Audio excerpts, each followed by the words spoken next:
Hello students, today we will discuss about the decision makers. Last lecture में हमने देखा recommendation एक law बन गया।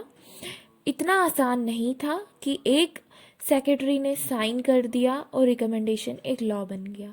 उसमें एक बहुत लंबी चेन थी, बहुत सारे डिसीजन मेकर्स थे।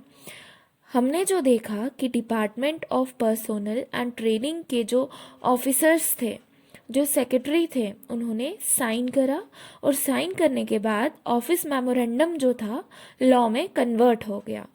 तो वो क्या कर रहे थे? वो सिर्फ इंस्ट्रक्शंस को इम्प्लीमेंट कर रहे थे। ऐसा नहीं है कि जो सेक्रेटरी थे उनके मन में आया कि रिजर्वेशन दे देना चाहिए और उन्होंने एक साइन किया और लॉ बना दिया। इतना आसान नहीं है। उसे जो लॉ बनाया गया उसे क्या किया गया? एक अरेंज फॉर्मेट में चीज़ों को इवॉल्व किया गया था। तो वहाँ पर हम देखते हैं कि जो ऑफिसर थे वो क्या कर रहे थे? जो उन्हें आदेश दिए गए थे वो उन आदेशों को लागू कर रहे थे। अब ये जो डिसीजन लिया गया था, जो रिजर्वेशन दिया गया था 27% किसे? Socially and educationally backward classes को, उस डिसीजन में बहुत सारे लोग, बहुत सारे फंक्शनरीज, बहुत सारे इंस्टीट्यूशंस के अलग अलग लोग इंक्लूडेड थे। अब बहुत सारे लोग कौन कौन थे? प्रेसिडेंट, प्राइम मिनिस्टर, पार्लियामेंट के दोनों हाउसेस, लोकसभा एंड राज्यसभा। तो हम इन सारी चीज़ों के बेसिस पे क्या बोल सकते हैं? This office memorandum was the culmination of long chain of events. ऐसा नहीं है कि रातों रात रिजर्वेशन मिल गया लोगों को। लंबे समय तक बहुत सारे लोगों ने मिलके काम किया, तब जाके ऑफिस मेमोरेंडम इशू किया गया, तब जाके एक लॉ बना जो 27% रिजर्वेशन देता है socially and educationally backward classes को। Culmination of long chain of events क्या है? एक से ज़्यादा लोग इंक्लूडेड थे। तो ये जो लॉ बना, इसमें पहले प्रेसिडेंट भी क्या करते हैं?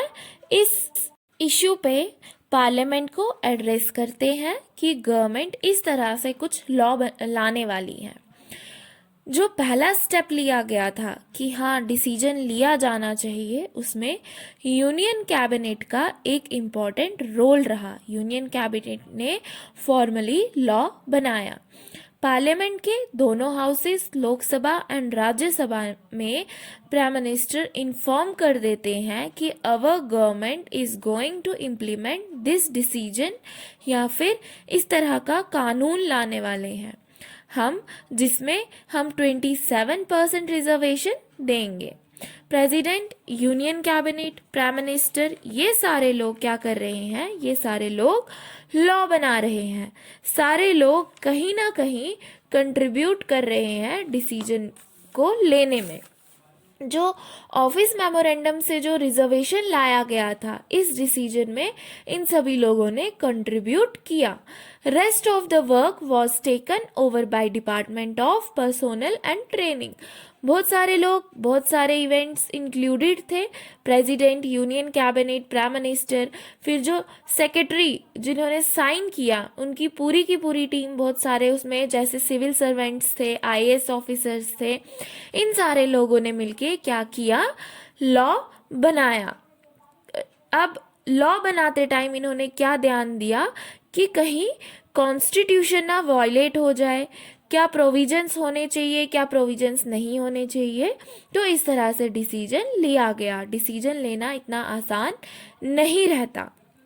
अब सवाल ये आता है कि डिसीजन मेकर्स जो हैं, अगर डिसीजन लेंगे, जैसे ऑफिस मेमोरेंडम के केस में देखा कि कन्फ्लिक्ट भी हो सकता है।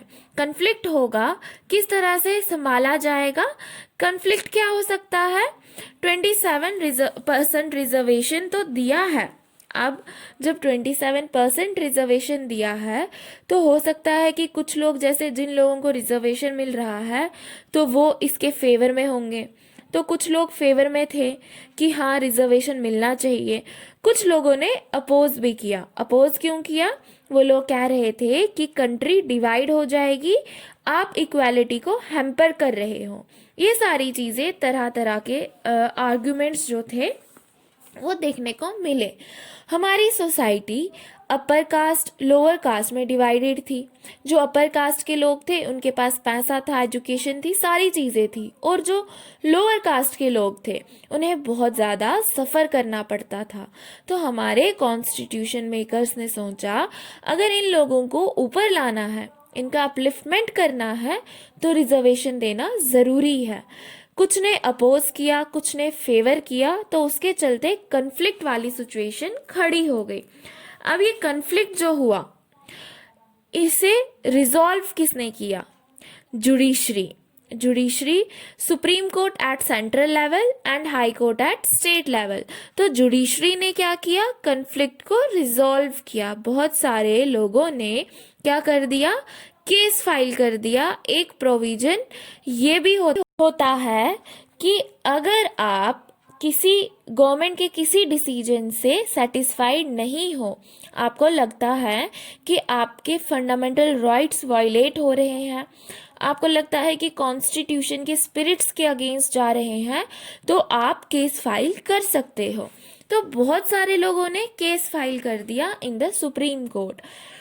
तो जुडिशरी क्या करती है? सारे डायमेंशंस को देखती है, फिर जितने भी लोगों ने केस किया था सबको एक साथ कल्मिनेट कर दिया, इकट्ठा कर दिया, और फिर उस पर मुकदमा चलाया जाता है। अब एक केस है, बहुत पॉपुलर केस है ये, Indira Sahni and others versus union of India case. तो यूनियन ऑफ इंडिया मतलब गवर्नमेंट के अगेंस्ट केस था। ये केस क्या था? इस केस में मेजॉरिटी ऑफ जज वर agreed with the fact that Supreme Court declared this order of government was valid।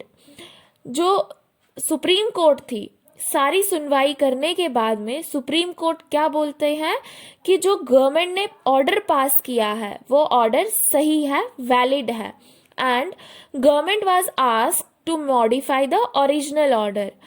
Government को कहा गया ओरिजिनल ऑर्डर जो इशू किया गया था 13 अगस्त 1990 को, उस ऑर्डर में क्या था? 27% रिजर्वेशन दे दिया था socially and educationally backward classes को इन गवर्नमेंट जॉब्स। तो सुप्रीम कोर्ट क्या बोलता है कि जो आपने 27% रिजर्वेशन दिया है सभी socially and educationally backward classes को, तो उसमें कुछ चेंजेस किया जाए। अब क्या चेंजेस करने को कहा था?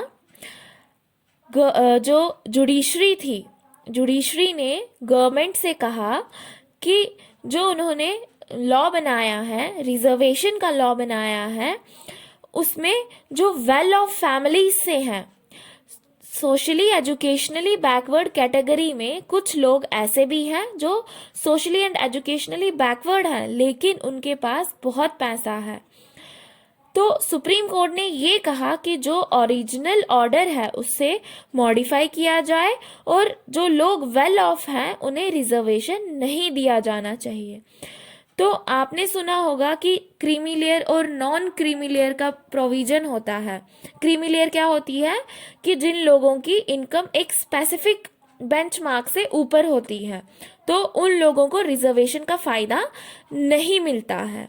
सितंबर 8, 1993 को फिर से एक ऑफिस मेमोरेंडम इशू किया जाता है जिसमें मॉडिफाइड रिजर्वेशन की पॉलिसी लाए थे कि जो well of socially and educationally backward classes हैं उन्हें रिजर्वेशन जो है वो नहीं मिलेगा।